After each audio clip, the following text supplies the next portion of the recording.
Pernikahan dalam Islam adalah penyatuan antara dua anak Adam, dua jenis, ya, dua lawan jenis dari anak Adam, laki-laki dan perempuan.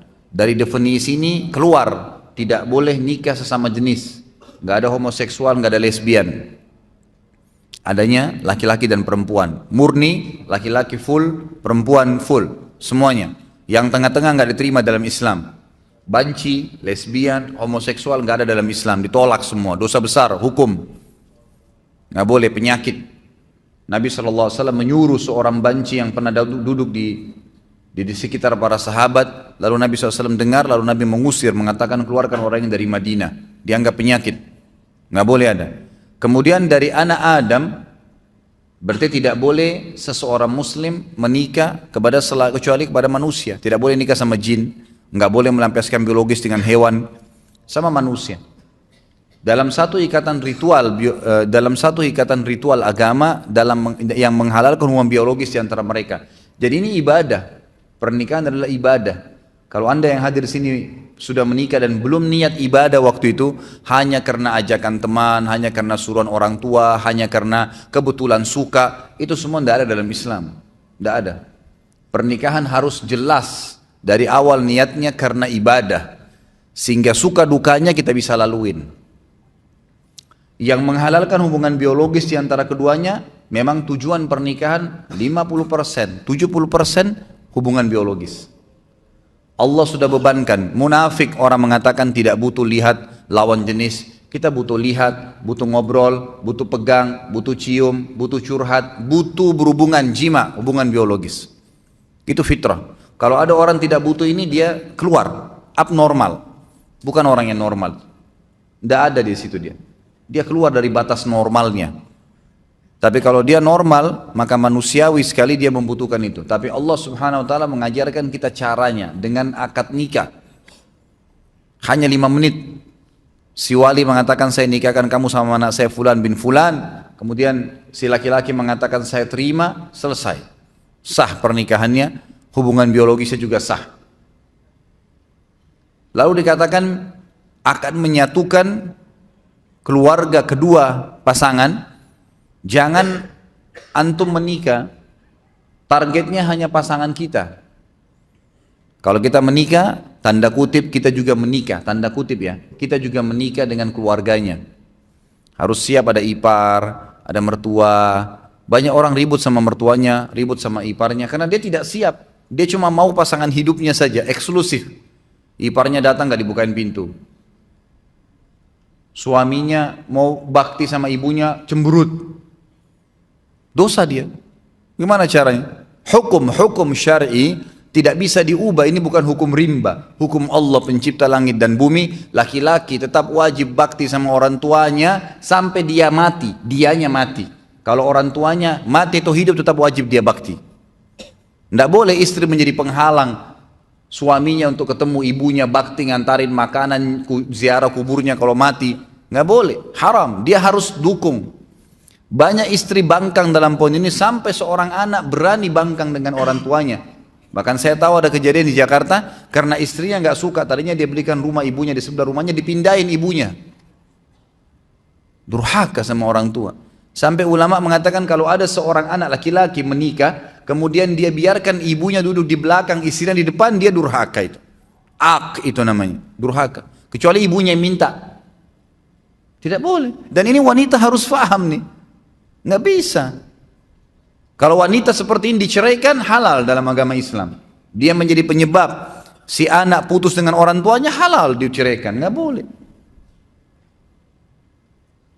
Lain kalau perempuan yang memang menikah suaminya nomor 1. Sama anda juga sebagai laki-laki. Tahu perempuan ini pada saat menikah dia punya orang tua, dia punya anak, dia punya saudara, kita punya ipar, harus bisa datang ke rumah, bertemu. Ustadz, mertua saya cerewet, nggak apa-apa, cobaan. Enaknya hidup nggak mau ada cobaan, gimana caranya? Harus ada cobaannya. Ada orang dicoba di pasangan hidupnya, di mertuanya, di iparnya, di anaknya, di tetangganya, banyak, harus ada cobaan.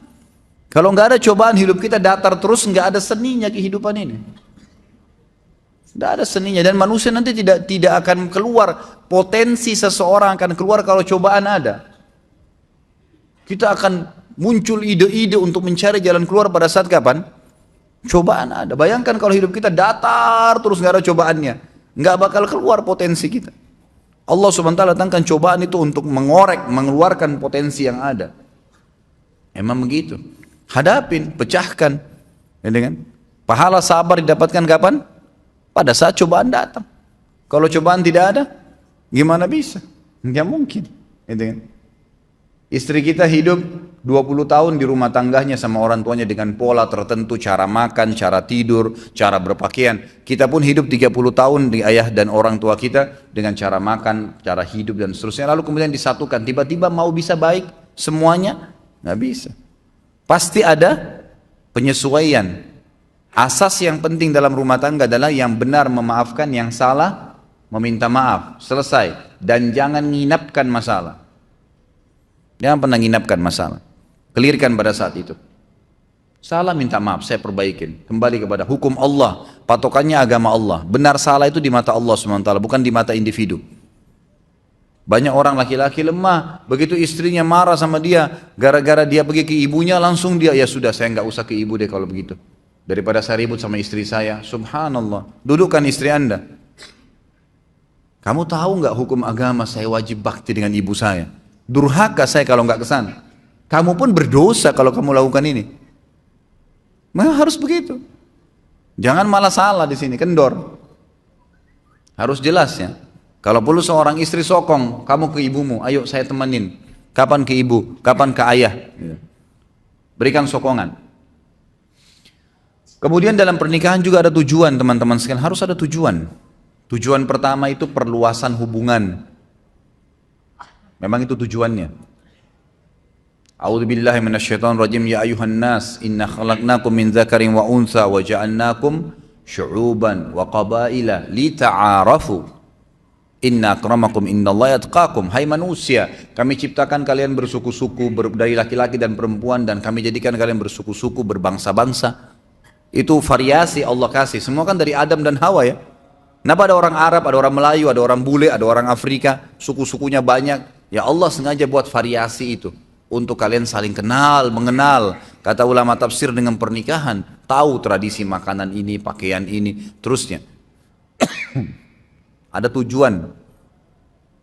Orang yang melangkah kepada sebuah perbuatan tanpa tujuan, maka tidak sampai kepada target yang dia inginkan. Ada orang masuk ke mall, nggak ada tujuannya, nggak ada sesuatu. Dia nanti kacau balau itu, belanja sembarangan, beli makanan sembarangan, habisin uang percuma, buang-buang waktu, nggak ada tujuan, nggak bisa. Dalam Islam harus ada tujuan. Saya ke masjid mau sholat, tujuannya sholat, jangan pikirin yang lain, udah. Lagi mau belanja sesuatu di pasar, memang tujuannya beli sayur, beli tempe, beli segala, beli itu. Ibu-ibu jangan singgah beli daster. Nggak boleh, harus tujuannya jelas. Kalau enggak kemana-mana tuh nanti. Tujuan harus ada. Kita kerja di satu perusahaan, tujuannya ada target. Orang kalau cuma sekedar ya kebetulan supaya saya kerja deh, nggak bakal meningkat prestasinya, nggak bakalan. 10 tahun begitu terus jabatannya. Tapi kalau ada tujuan saya masuk di sini apa nih? Kelas tertingginya dalam target di perusahaan ini apa? 1, 2, 3, 4, 5 jenjangnya. Target saya 2 tahun saya sudah harus sampai di tingkat yang kelima. Harus ada target. Nggak bisa, dan itu dengan tujuan kita masuk ke situ. Tujuan berumah tangga ada.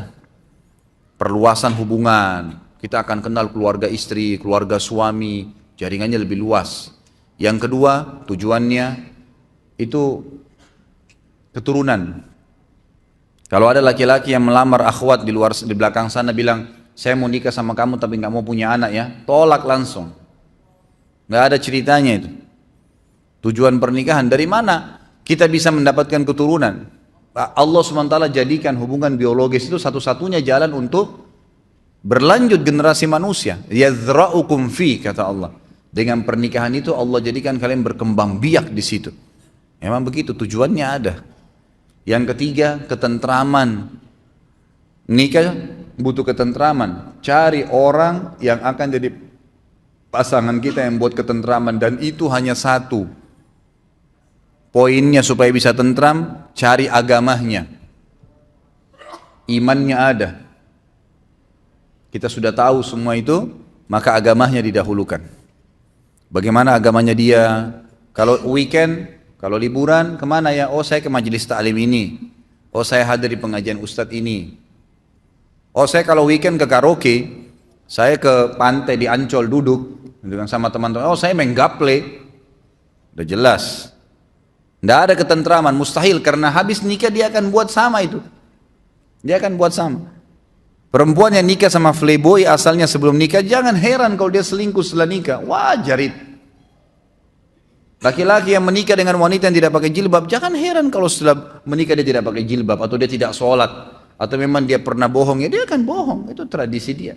Cari orang yang bawa ketentraman. Dan itu patokannya adalah agama. Dan yang keempat, tujuan pernikahan adalah menjalankan perintah Allah dan Rasulnya.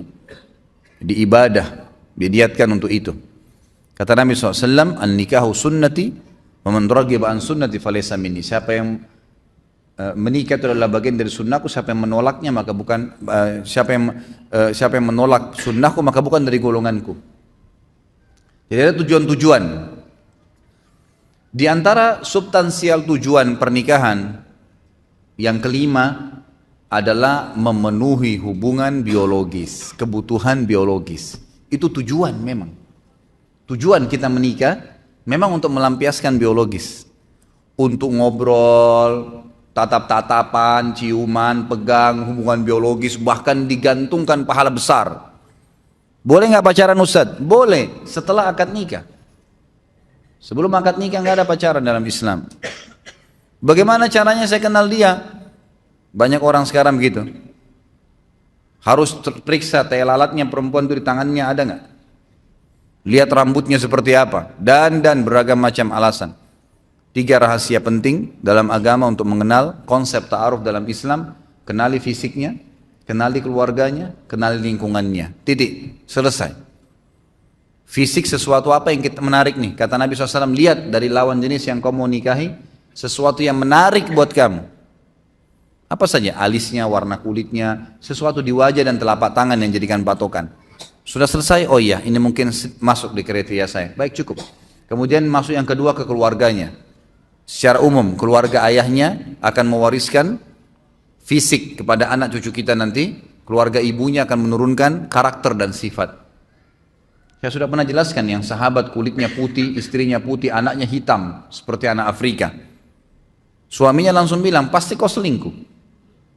Kok bisa saya putih, kamu putih, ini hitam keluar nih. Kata istrinya, demi Allah saya nggak pernah disentuh kecuali sama kamu. Ribut, didengar oleh Nabi SAW, dilapor. Ya Rasulullah, nih lihat nih, putih-putih ini hitam. Gimana bisa? Nabi SAW diam sejenak, datang wahyu. Lalu Nabi SAW tanya, sesuai dengan wahyu kepada laki-laki tersebut, ada gak kakekmu kulitnya hitam begini? Dia bilang ada, ini keturunannya itu. Jadi fisik turun, makanya biasa kita dapat suami istri mukanya beda sama anaknya kan? Karena itu dari kakek-kakeknya, dari turunan ayah mereka. Jadi turunan ayah istri dan turunan ayah suami itu sama. Nanti menurunkan, mewariskan fisik secara global ya. Jangan dilihat substansialnya secara global. Kemudian keluarga istri, keluarga ibu dari istri dan keluarga ibu dari suami itu akan menurunkan karakter, sifat. Secara umum, oh keluarganya calon saya ini umumnya dosen semua, suka belajar. Itu sudah sifat umum keluarga. Ada satu pemabuk, satu ini nggak dihitung. Umum global ini yang dijadikan patokan. Kemudian kenali lingkungannya. Boleh orang kalau ta'aruf tanya, kebiasaannya apa ya? Kerja di mana? Oh kebiasaan saya kalau lagi iseng saya pulang kantor ke karaoke, duduk sampai jam 12. Habis itu saya pulang, saya hibur diri saya ke bar sampai jam 1. Pulang istirahat, besok kerja lagi. Sudah bisa dibaca belum? Oh saya kalau lagi kosong ya nggak apa-apa, saya cuma duduk gitu. Di rumah kalau akhwatnya bilang, kadang-kadang saya nonton TV duduk, saya putar nonton film India dari pagi sampai sore. Sudah tahu belum? Udah punya gambaran lingkungannya. Berarti nanti akan begitu tuh kalau sudah menikah. Oh saya kalau pulang taklim mampir Nur Iman belajar. Saya belajar taklim. Oh saya kalau weekend saya hadir tablik akbar di sini. Dan seterusnya. Saya mulai ikut tahfidz Quran beberapa surah di store setiap minggu. Nah itu berarti kita tahu lingkungannya. Nah ini berarti bagus nih, gitu kan. Itu saja, nggak perlu pacaran keluar sama-sama, nggak usah. Semoga Allah berikan hidayah. Kadang-kadang ada orang tua, kok bisa itu? Datang laki-laki malam minggu, tante, om pamit ya, saya mau bawa anaknya. Iya silahkan. Masya Allah. Silahkan dibawa ke Ancol, dibawa ke bioskop dingin-dingin terus ndak zina. Bohong, ndak zina. Bagaimana caranya nggak zina? Gitu kan? Nggak ada, paling sedikit itu sudah iktirab ke zina. Ujung-ujungnya, nggak bisa, susah. Nanti hamil di luar nikah, sibuk nikahkan. Bagaimana? Dari mana sahnya nikahnya orang hamil itu? Mana anaknya nggak jelas statusnya, nggak boleh dinisbatkan kepada pemilik sperma, nggak ada hak waris di antara mereka. Kalau anaknya perempuan dari hasil zina, dia nggak punya hak wali. Banyak sekali rentetan hukumnya. Tujuan pernikahan termasuk yang tidak kalah pentingnya adalah kebutuhan biologis. Itu nggak bisa dipungkirin. Teman-teman kalau yang punya anak, jangan tunda mereka menikah, nikahkan. Karena kadang-kadang subhanallah fitnah terjadi.